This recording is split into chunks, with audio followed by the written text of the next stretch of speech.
Hello friends, I am Neha Malik, your yoga therapist. This is Vatsalya Yog's first detailed video on Kapalabhati.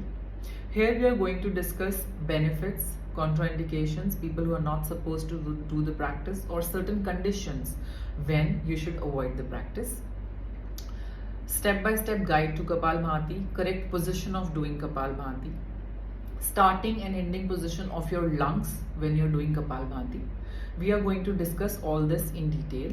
The same video I will also record and give the link in the description box in Hindi language. So in case anyone is interested in going for Hindi language, they can check the details from the description box. So starting with contraindications, the conditions when you're not supposed to do Kapalabhati are ulcer, hernia, colitis, severe back pain, because at times Kapalabhati gives a strong jerk to your lumbar, which should be avoided in case of back pain.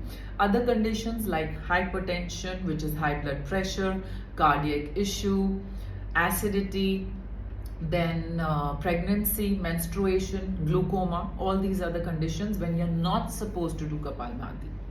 When we say acidity, it means not a chronic case of acidity. It simply means that before practicing Kapalabhati or while practicing Kapalabhati, you should not have an acidic feeling. If you do Kapalabhati when you are acidic, there is a fair chance that immediately after doing the practice, you will get a headache. Now, coming to the benefits of the practice, Kapalabhati is great to clear the upper respiratory tract, nasal passage, improves your immunity, purifies the frontal lobe of your brain, very good in treating digestive issues, constipation, very helpful in management of diabetes, obesity, flatulence, indigestion, bloating. Not only this, it also prepares your mind for the breathing practices, because immediately after Kapalabhati, you will notice that the breathing slows down, and when your breathing slows down, your thoughts slows down, which is a very, very conducive body and mind to do pranayam and meditation. What is the correct position of doing Kapalabhati? So first you have to roll your shoulders back, keep your spine tight, so you're mentally and physically holding the entire body straight, upright, sitting tall, where your buttocks are pushing on the ground. So your spine is not loose, because we are trying not to give jerk to your spine while doing Kapalabhati. However, there will be a slight jerk, but the position should be so upright that there is minimum jerk given to the spine. So once again, roll your shoulders back, spine tight, hands in chin mudra, index and thumb touching each other, mild pressure in between the fingertips, and your head, neck, spine feels straight mentally, eyes closed, facial muscles relaxed. Starting position for the lungs to do Kapalabhati.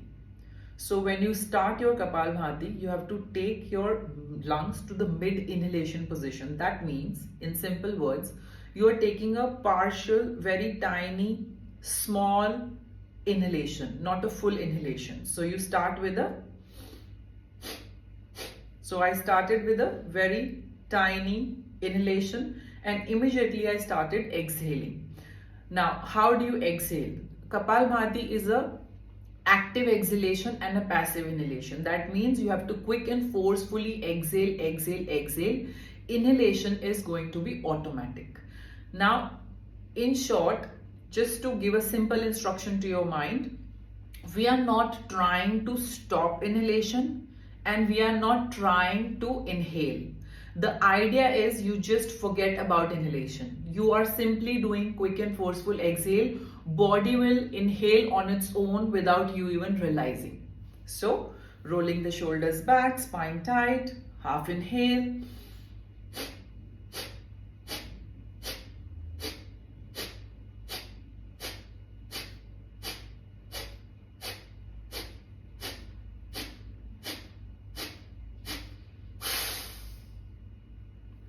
Ending position of the lungs is long and forceful exhalation. Starting position for the lung is short and tiny inhalation. Now, while doing Kapalabhati, you have to keep 2-3 things in mind. Your mind should be on your belly and you feel the belly going in each time you're exhaling. So exhaling, belly in, exhaling, belly in, and your mind is constantly watching your belly. Second thing you have to focus while doing Kapalabhati is your speed has to be uniform. That means it should not be a case like you started slowly and you gradually built up this pace, and it should not be like you started very fast and then you got exhausted and you ended slowly. You have to pick one pace. So picking one pace, for example, 1 second per stroke, 1 stroke per second. So it'll sound like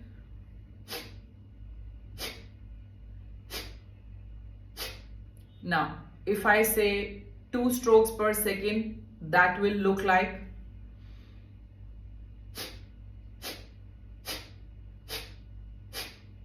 so you have to keep one of these rhythm in mind and stick to this rhythm. Why this is very important? Because the most common question asked in Kapalabhati is how many strokes to do. 100 kare, 200 kare, 500 kare. It's a very common question that comes to my ears. The answer to this question lies in your pace. If you don't have any pace, if you don't know what you're doing, you will not be able to gauge when to stop. Now, answer is after some time, after 30, 40, 50, 60, depending upon the lung capacity, you will reach a point where you will not be able to maintain your particular rhythm. Either you will start pushing yourself, exhaling forcefully, and that will increase your pace, or you will go slower because you are exhausted. So whenever your rhythm which you have fixed, you're not able to follow that rhythm and you are either going slower or faster, that's the time you end the practice with a long forceful exhalation. Now, what to do after you stop? Very important to stay connected and feel the impact of the practice on your mind and on your body. Now, let me try and demonstrate one complete set of Kapalabhati without any instructions, and then you can do it with me, and towards the end I will try to connect you with your impact of the practice. Rolling the shoulders back, spine tight, half inhale.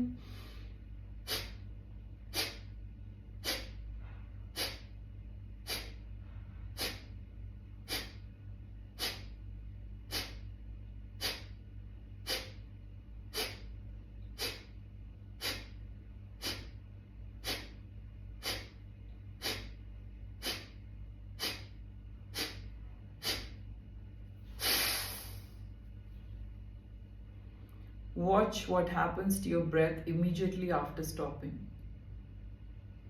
You will notice a pause in your breath, pause in your thoughts, the shunya stage, the zero stage,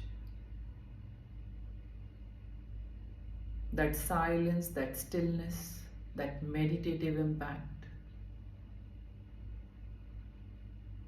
After some time, your body will start breathing on its own. Wait till your normal breathing is resumed automatically.